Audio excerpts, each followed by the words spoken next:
Right now we're going to learn the Turkish get-up. It's one of those exercises that people have a lot of questions about. It's a lot of movement, but it's not a lot of movement. So don't think of like 12 separate steps. Just think of 6. Up. We're thinking about getting up, and all you have to do on the way down is just reverse the up. So I know it can get a little wonky, and I know it can get a little crazy. Just take it slow. There is no rush. So we're going to lay down on our back. If the weight is going to be in my left hand, I want that left leg up. On your foot, knee in the air. Right leg nice and long.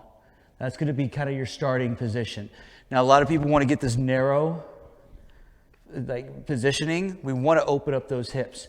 It's going to provide leverage. So first thing we're going to do, we're going to roll over to our side. Bring the bell in. Push the bell straight up in the air. You can use 2 hands. I'll show you the other side. Essentially what we're doing is we're rolling over to the side, bringing the bell in, and pushing it straight up into the air. So, from here, as the bell is in the air, one leg, palm down. Not too low, not too high, about 45 degrees. I always like to say about 45 degrees. From this position, I want you to push off the heel and pull with the elbow. A lot of people like to sit straight up with that Turkish get-up. It's not a sit straight up as opposed to a roll over to the side, right? So from here, we're going to push off the heel and pull with that elbow to get up onto the elbow. We're straight up. A common error we see is that dip in that post shoulder. We don't want to dip in that post shoulder. Make sure you push yourself all the way through. So I can already tell right now that my left leg's a little uncomfortable. Right here you can start moving some things to get yourself comfortable. 2 rules I like to have with the Turkish get-up. A, am I comfortable? B, am I in a good position to move to the next spot? So right now I feel pretty comfortable, and I feel like I'm in a good position to move to the next spot. So from here, I call it crush the bug. We take the palm of our hand, we're going to grind it into the ground and rotate. Rotate the fingers back behind me so that way I can get up onto the hand. So from here I have the palm, I crush and back up. Now to go back down is just reverse. I take the palm and I rotate it back towards the front. All right, once again, palm back, palm forward. That's up and down. Remember, you want to have that strong shoulder. So we're going to get back up onto that hand. And we're up. Once again, I want to move something to get myself a little more comfortable. So I'm going to move this hand a little closer to me, that post hand. Right? Another common thing is to have that knee collapse. We don't want that knee to collapse. From here, we are going to pick up our hips and bring our right knee to where our right glute is. So let me show you what that looks like. Right knee, right glute, right glute. We're going to pick up our hips and replace. Once again, we're going to pick up our hips and replace without picking up this heel. So if you see my hand, my knee and my ankle, I'm in a straight line. Right? You want to be in a straight line when you get your knee onto the ground. A lot of people like to come up and sit here. Right? We want to make sure that knee gets all the way open. A good stretch you can do is get in that half kneeling position and open up those hips. So, have our bell.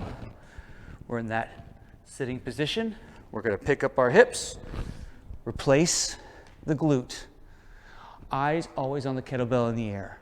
From here, we're going to just sit up. I like to push my hips forward to activate the glutes and the core to get myself up, as opposed to push off that hand.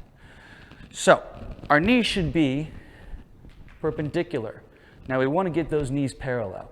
You have one of 2 options. My personal favorite is to move that leg forward. A lot of people like to grind that knee into the ground and rotate around. That hurts my knee. So I just move that knee forward. So now my knees are facing in a straight line. And from here, all you do is stand up. Eyes forward, nice and tall, feet together, right? So we just did one half of the Turkish get-up. Going down is just the reverse process of going up. So all we're going to do, bring that bell up, reverse lunge, opposite leg of the bell side.